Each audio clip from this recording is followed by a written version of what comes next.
Welcome to the Pharmacy Residency Podcast, a member of the Pharmacy Podcast Network. I'm Tony Guerra, pharmacist, publisher, and professional editor, bringing you interviews and advice on succeeding in your residency journey. You can sign up for the email list at pharmacyresidencypodcast.com to get your free LOI template or get editing help working one-on-one with me at residency.teachable.com. Let's get started with the show. Hey, welcome to the Pharmacy Residency Podcast, member of the Pharmacy Podcast Network. I wanted to just talk to you about predicting residency questions and cases. And it's actually somewhat easy to do if you know what you're kind of doing. So the first thing is, how do you know what residency questions you're going to get? So if you go to, we've got 100 questions for you at the Rockstar Residency Interview Prep course, if that's something you want to do. But the big thing is going to be the case questions. Now, some of you are going to get the cases ahead of time, and some of you are not. And what I have is a list of the most common topics that you can expect.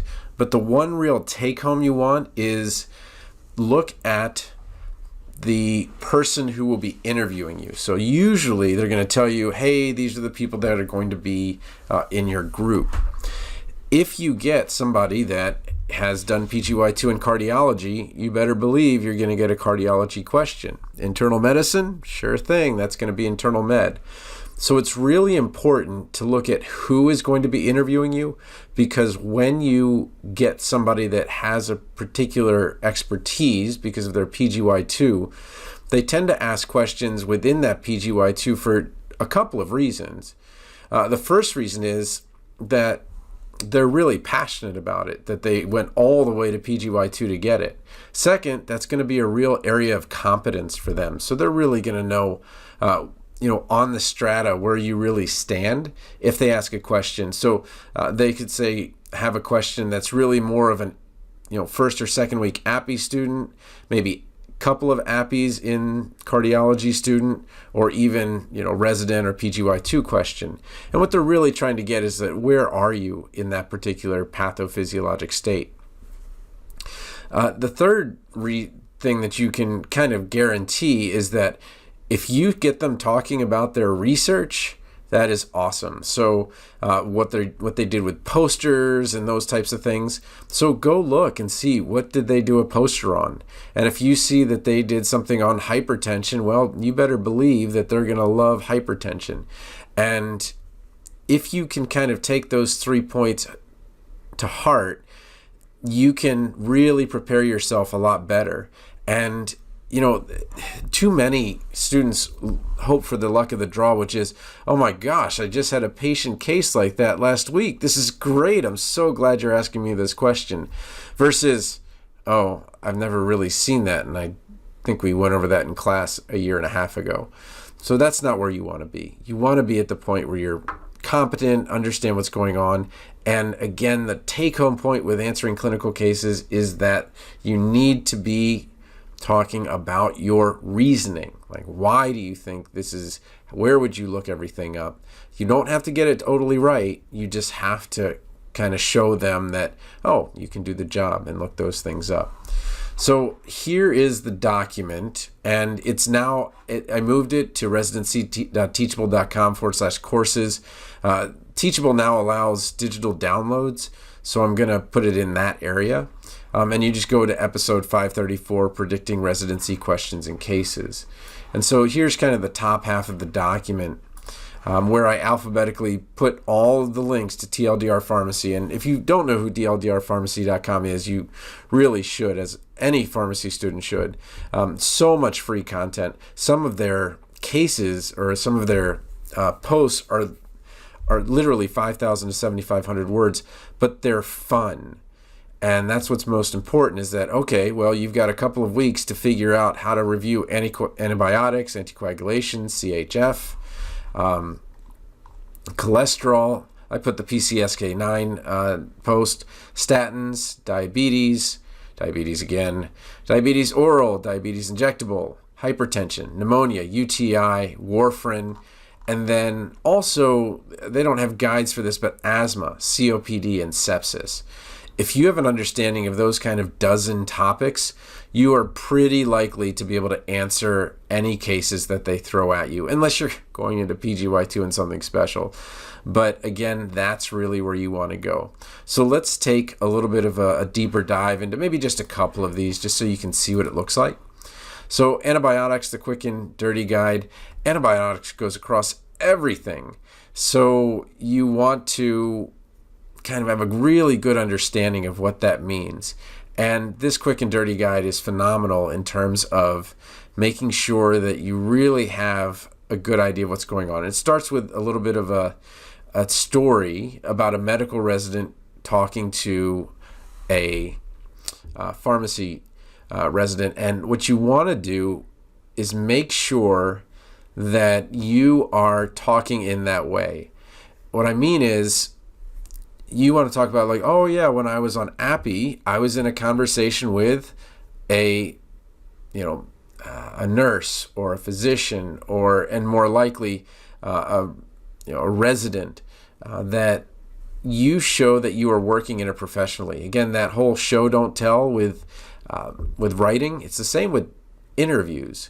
If you can show them that you've done the work, then you're much more qualified than someone says that, yeah, I work with doctors and nurses. Okay, if you have a story that includes a good outcome, where you were maybe there with a resident and the resident was, new to things in July, and you really went through took the time to talk to them or the nurses and so forth, you're in much better shape.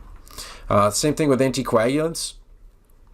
Again, it's a really high area, especially for you guys that are in AmCare. And it's really saying, okay, not only do I understand how this works, but I can also help students understand it, and they can get an idea for your teaching style. So I know that you've counseled many, many patients, but the way that you want to do it is kind of go through your process, because they've never actually seen you counsel someone. And so if you do this in such a way that they're like, oh, well, this is somebody that I would want with my patients, then you've really achieved your goal. So again, there are a couple of goals that I had for this quick episode. I want to keep it a little bit shorter because I know you guys are busy. But the first is to let you know that there is a document that you can download, predicting residency questions and cases. The links to the TLDR Pharmacy case topics that are really, really great for preparation, to let you know what those topics are, and then to start filling in those gaps. And another good way to do this is to use your RX prep with these areas, so that you're also making sure to study for the NAPLEX as well at the same time. So as always, if you need me, TonyThePharmacist@gmail.com. If you want to get into the actual course, the Rockstar Residency Interview Prep course with video and audio guides, that's really for someone that wants to understand the point system and how they're going to be graded, because the big surprise is that the interview that most people are used to, like, hey, how's it going? Here's a couple questions, is only a third. The other two pieces are the presentation that you make and the case. You say, well, why would that count for so much? Well, think about what your job is going to be. Your job is going to be case after case after case, and presenting to other groups, physicians, nurses, and so forth. So they have to like you. That's a third. And they get to know you a bit. Second, they got to know that you can do the job and work up the patients. That's the case. And third, they have to know that as part of the pharmacy department, you'll be sharing and helping with others. So if you think more about what you would do as a resident, that's how you're going to get graded. And I go deep dive into the point system in the Rockstar Residency Interview Prep. So again, good luck. Always feel free to ask me questions if you're a little bit concerned about what's coming up. But honestly, it's really relatively straightforward on predicting what they're going to ask.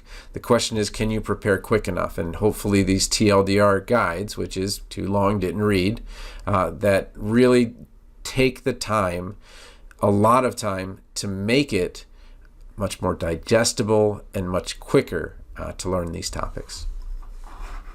Listening to the Pharmacy Residency Podcast, a member of the Pharmacy Podcast Network.